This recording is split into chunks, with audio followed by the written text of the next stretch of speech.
Social मीडियाचा फायदा actually मला लॉकडाऊनपासून झाला, हे पण सांगते. ओके. लॉकडाऊनच्या आधी मी असं तेवढं काहीच पोस्ट करत नव्हते. हं, मी मेकअपच करत होते.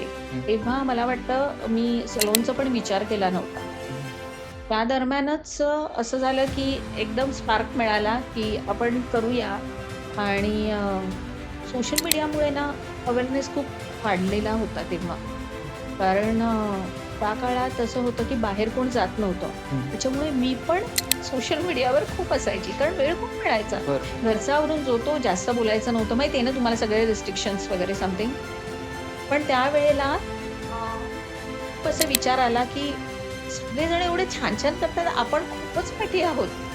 म्हणजे सगळे पुढे चाललेत म्हणून आपण पुढे जायचा हा प्रश्न नाहीये, की आपण आपल्या क्षेत्रात काहीतरी छान करू, हं, जेणेकरून त्याचा फायदा कोणाला व्हावा.